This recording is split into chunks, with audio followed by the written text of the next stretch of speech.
നമസ്കാരം. മാസപ്പടി കേസിൽ SFI അന്വേഷണ ഉത്തരവിനെതിരെയുള്ള എക്സാലോജി കമ്പനിയുടെ അപ്പീലിൽ കർണാടക ഹൈക്കോടതി നോട്ടീസ് അയച്ചു. SFI ഡയറക്ടർക്കും കേന്ദ്ര സർക്കാരിനുമാണ് നോട്ടീസ് അയച്ചത്. അന്വേഷണം തടയണമെന്നാവശ്യപ്പെട്ടുള്ള ഹർജി തള്ളിയതിനെതിരെയാണ് ഈ അപ്പീൽ. ഡിവിഷൻ ബെഞ്ചിനെയാണ് സിംഗിൾ ബെഞ്ച് വിധി ചോദ്യം ചെയ്ത് സമീപിച്ചിരിക്കുന്നത്. ഈ അപ്പീലിലാണ് ഡിവിഷൻ ബെഞ്ച് നോട്ടീസ് അയച്ചിരിക്കുന്നത്. മുഖ്യമന്ത്രിയുടെ മകൾ വീണ വിജയന്റെ ഹർജിയിൽ കേന്ദ്ര കമ്പനികാര്യ മന്ത്രാലയത്തിന് നോട്ടീസ് അയച്ചിട്ടുണ്ട്. കേസ് ഡിസംബർ 3 പരിഗണിക്കും.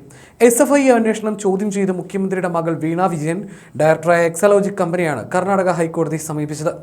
കർണാടക ഹൈക്കോടതിയുടെ സിംഗിൾ ബെഞ്ച് ഈ ആവശ്യം നിരസിച്ചിരുന്നു. തുടർന്നാണ് ഡിവിഷൻ ബെഞ്ചിൽ അപ്പീൽ സമർപ്പിച്ചത്. SFI അന്വേഷണത്തിന്റെ നടപടികൾ നിർത്തിവെക്കണം, അന്വേഷണത്തിൽ സ്റ്റേ അനുവദിക്കണം എന്ന ആവശ്യങ്ങൾ ഹർജിക്കാർ കോടതിയിൽ ഉന്നയിച്ചു. എന്നാൽ അത്തരത്തിലൊരു ഇടക്കാല ആവശ്യം അംഗീകരിക്കാൻ സാധിക്കില്ലെന്ന് ഡിവിഷൻ ബെഞ്ച് പറഞ്ഞു. ഇത് സംബന്ധിച്ച് നിയമവിരുദ്ധമായ നടപടികൾ ഉണ്ടായിട്ടുണ്ടെന്ന് ഹർജിക്കാർ അറിയിച്ചതിനെ തുടർന്ന് കേന്ദ്ര സർക്കാരിനും SFIക്കും നോട്ടീസ് അയക്കാൻ കോടതി ഉത്തരവിടുകയായിരുന്നു.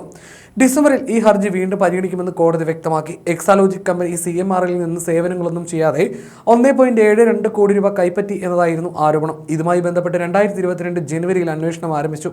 എന്നാൽ അന്വേഷണത്തിന്റെ ഭാഗമായി നിരവധി തവണ രേഖകൾ ഹാജരാക്കിയിരുന്നു. പിന്നീടും ഇതുമായി ബന്ധപ്പെട്ട രേഖകൾ വേണം, അന്വേഷണം നടത്തുന്നു എന്ന രീതിയിൽ SFI പ്രവർത്തിക്കുന്നു. ഇത് നിർത്തണമെന്നതായിരുന്നു ഹർജിക്കാരുടെ ആവശ്യം.